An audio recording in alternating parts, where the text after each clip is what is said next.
하나님이 좋은 분이라고 누구와도 관계가 다 좋은 것은 아닙니다. 하나님과 관계가 나쁠 수도 있고 최악일 수도 있습니다. 창조자 하나님과 관계가 나쁜 이유는 사람의 문제지 하나님 때문은 아닙니다. 이것은 마치 헌법과 같아요. 우리나라 헌법은 좋은 것이죠. 우리를 지켜주고 권리를 갖게 합니다. 그런데 헌법과 사이가 나쁜 사람이 있고 좋은 사람이 있죠. 나쁜 이유는 법을 지키지 않기 때문에 그에게는 나쁘게 보이는 겁니다. 하나님도 마찬가지예요. 창조주 하나님과 관계가 좋은 사람이 있고 나쁜 사람이 있는데요. 그 관계의 문제는 하나님이 아니라 사람에게 있는 것이죠. 오늘은 말라기 2장 10절부터 16절이고요. 그 중에 11절과 12절 읽겠습니다. 유다는 거짓을 행하였고 이스라엘과 예루살렘 중에서는 가증한 일을 행하였으며 유다는 여호와께서 사랑하시는 그 성결을 욕되게 하여 이방신의 딸과 결혼하였으니 이 일을 행하는 사람에게 속한 자는 깨는 자나 응답하는 자는 물론이요 만군의 여호와께 제사를 드리는 자도 여호와께서 야곱의 장막 가운데서 끊어 버리시리라. 아멘. 오늘 말씀의 제목은 하나님 관계가 사람 관계로 드러난다 입니다. 오늘 본문에 보면 말라기 선지자가 이스라엘 백성들의 잘못을 책망하는데요. 그것은 문란한 결혼 생활이었습니다. 하나님을 섬긴다고 하면서도 율법을 버리고 육체의 본성을 따라 행함으로 언약 백성으로서의 순결을 상실했는데요. 영적으로 성도는 예수님과 결혼한 사람이죠. 그래서 주님과의 관계가 매우 중요합니다. 이 주님과의 관계는 사람 관계를 통해서도 드러나게 돼 있어요. 자, 하나님과 관계가 문제가 없으려면 어떻게 해야 될까요? 10절 말씀입니다. 우리는 한 아버지를 가지지 아니하였느냐? 한 하나님께서 지으신 바가 아니냐?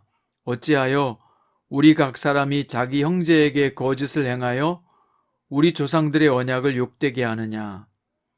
우리는 한 아버지를 가졌다. 한 하나님께서 지으신 존재이다. 이건 뭘 말합니까? 그만큼 존귀하다는 것이죠. 그런데 왜 거짓을 행하느냐는 것입니다. 하나님의 백성은 누구의 종도 아닙니다. 이 사회나 직장의 부속품도 아닙니다. 각자 자신의 역할이 다를 뿐이지 우리는 서로 존귀한 사람들이란 말입니다. 그래서 우리는 서로 존귀하게 여겨야 합니다. 더구나 우리는 예수 안에서 동일하게 구원받은 하나님의 자녀들이니까요. 서로 존귀하게 여겨야 될 이유가 충분합니다. 하나님과 관계가 좋다는 것은 무엇을 말할까요? 하나님을 존귀하게 여기는 것이죠.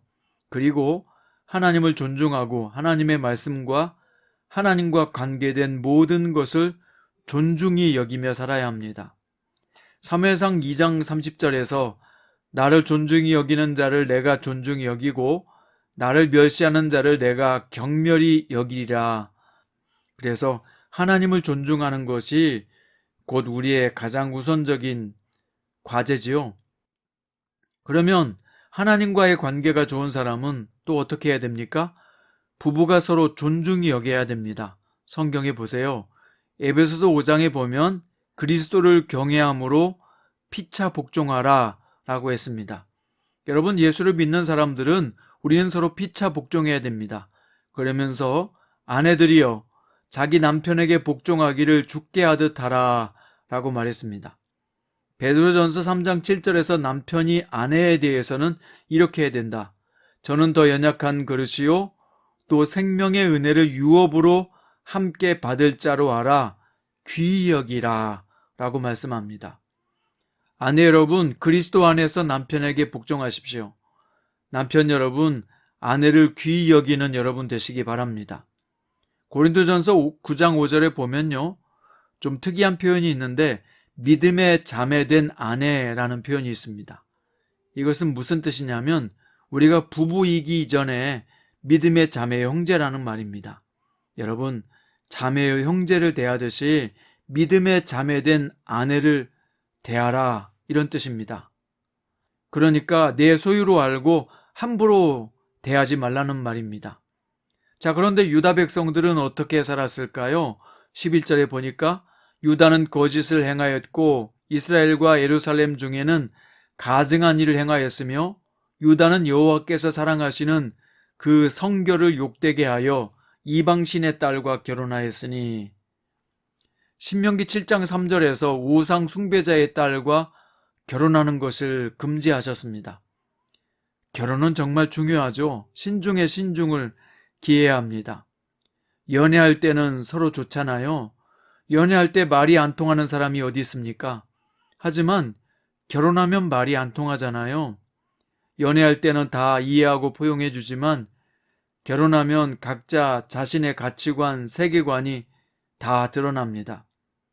특히 신앙을 가진 사람과 없는 사람의 차이는 완전히 다른 생각을 하게 되는데요. 세계관과 가치관의 차이를 가진 사람은 마치 사자와 암소가 결혼한 것과 똑같아요. 사자는 육식을 하는데 암소는 풀을 먹죠. 서로 먹는 게 다르니 얼마나 갈등이 많겠어요. 예수 믿는 사람과 안 믿는 사람이 결혼하면 일단 서로 말이 안 통합니다. 삶의 목적이 다르기 때문에 서로의 생각이 다르고 바라보는 관점이 완전히 다릅니다. 그러니 서로 얼마나 힘들겠어요. 부부가 서로 말이 안 통할 때 그 기간 동안 가정의 자녀들은 얼마나 괴롭고 힘들겠습니까? 신앙 교육도 안 되고 신앙 전수도 어렵게 되는 것입니다.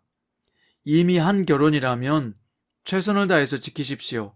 그러나 자녀들이나 손주들이 그리스도인이라면 또 미혼이라면 반드시 믿는 사람을 만나야 될 이유를 잘 설명하시고 설득하시고 그들의 결혼을 위해서 간절히 기도하십시오.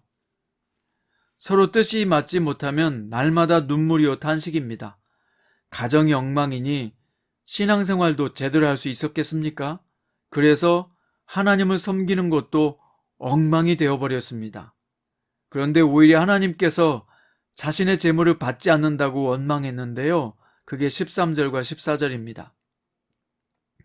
너희가 이런 일도 행하나니 곧 눈물과 울음과 탄식으로 여호와의 제단을 가리게 하는도다.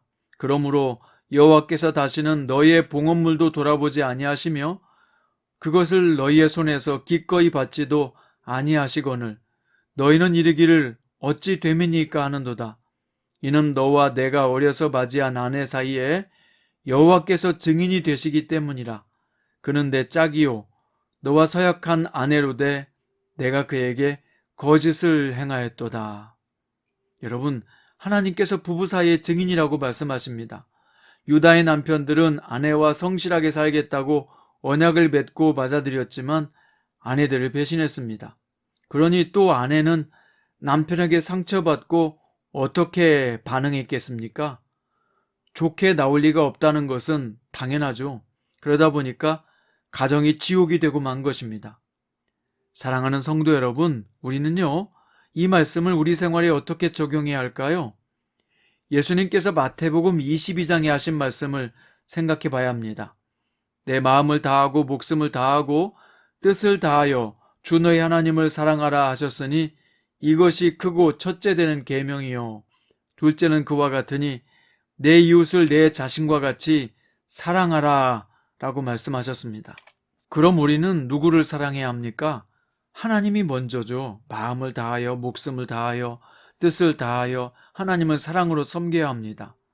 예배 드릴 때도 그냥 예배하지 말고 모든 것을 다하는 심정으로 드려야 합니다. 자, 그 다음은 누굽니까? 내 이웃이라고 말씀하셨습니다. 우리의 이웃이죠. 이것은 단순히 이웃집만이 아니라 내 주변에서 만나게 되는 사람들을 말하는 것입니다. 자, 그런데 갈라디아서 6장에서 바울은 우리가 사랑하고 가까이 지내야 할 순서를 잘 설명해 주었는데요. 자, 6절에서 가르침을 받는 자는 말씀을 가르치는 자와 모든 좋은 것을 함께하라 라고 말씀했습니다. 모든 좋은 것을 함께하라는 뜻은 말씀을 가르치는 사람과 가까이 하고 신앙적으로 생활적으로 친밀하게 지내라는 것입니다. 신앙이 좋은 사람과 가까이 지내면 신앙이 좋아지는 것은 당연한 것이고, 교회를 사랑하는 사람과 함께 지내면 교회를 세우는 사람이 되잖아요. 영적으로 가르침을 주는 사람과 신앙적 교제를 많이 하며 좋은 교제를 나누세요. 그게 서로에게 유익합니다. 자, 이어서 바울은요, 우리가 선을 행하되 낙심하지 말지니 포기하지 아니하면 때가 이름에 거두리라. 그러므로 우리는 기회 있는 대로 모든 이에게 착한 일을 하되 더욱 믿음의 가정들에게 할지니라. 우리가 선을 행하는 데 있어서 먼데 있는 불쌍한 사람도 선교주도 보살펴야 하죠. 그렇지만 우선적으로 믿음의 가정들에게 잘해야 합니다. 늘 교회에서 함께 신앙생활하는 믿음의 가정들과 건강한 믿음의 교제를 많이 나누세요. 잘못된 것 말고요. 만나서 남 비판하고 흉보는 그것은 잘못된 교제입니다. 서로 칭찬하고 서로 격려하고 서로 기도하며 지지해주는 중보자들이 되어야 한단 말입니다. 또 어려울 때는요, 서로 돕고 사랑으로 섬길 때 교회는 지상에서 가장 아름다운 공동체가 되는 것입니다. 그러면 하나님께서도 얼마나 기뻐하시겠어요? 여러분, 그것을 잘 보여주는 것이 초대교회였잖아요. 우리 믿는 사람이 서로 사랑할 때 천국 공동체가 이 땅에 이루어진다는 것을 잘 보여주는 교회가 초대교회였단 말입니다.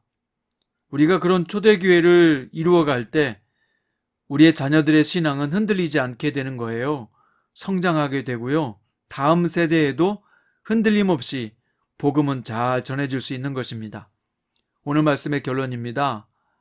남유다의 백성들은 포로 생활에서 돌아와서 성전을 지었고 에스라와 느헤미야의 종교개혁도 경험했습니다. 그런데 시간이 지나자 점점 타락하여 또 조상들이 지었던 불신결혼을 하게 되고 부부간의 신앙도 다 깨졌고 가정도 깨졌고 신앙생활도 엉망진창이 되고 말았습니다. 오늘 말라기는 먼저 하나님과의 관계를 회복하고 또한 가정에서 부부관계, 자녀관계를 회복하라고 말합니다. 또한 우리는 예수님의 말씀을 통해서 이웃을 사랑하라는 말씀을 받았습니다. 이 이웃사랑을 바울은 말씀을 가르치는 자와 모든 좋은 것을 함께 나누라, 또한 믿음의 가정들에게 착한 일을 하라 라고 가르쳐 주었습니다. 하나님은 우리에게 두 가지 소중한 공동체를 주셨어요. 하나는 가정이고 하나는 교회입니다. 다른 어떤 모임이나 단체보다도 소중히 여기시고, 그래서 가정을 잘 지켜내고 교회를 건강하게 세우는 일에 헌신해서 하나님을 잘 믿는 사람인 것을 세상에 드러내는 저 여러분이 됩시다. 이 두 공동체를 통해서 천국이 이 땅에 이루어지게 합시다. 그렇게 되기 위해서는 우리 모두의 노력과 헌신이 반드시 있어야 할 것입니다. 오늘 주님의 말씀이 저와 여러분의 가정과 교회를 변화시키는 행동을 시작하는 동기가 되시길 주님의 이름으로 축원드립니다. 기도드립니다. 사랑하는 주님, 오늘 또 내가 속해 있는 가정과 교회에서 참된 그리스도인으로 살게 해주세요. 가정과 교회를 천국으로 꾸며가는 일에 우리를 사용해 주옵소서. 그래서 무엇보다 자녀들에게, 다음 세대에게 신앙을 전수하는 것에 승리하게 하소서. 예수님의 이름으로 기도드립니다.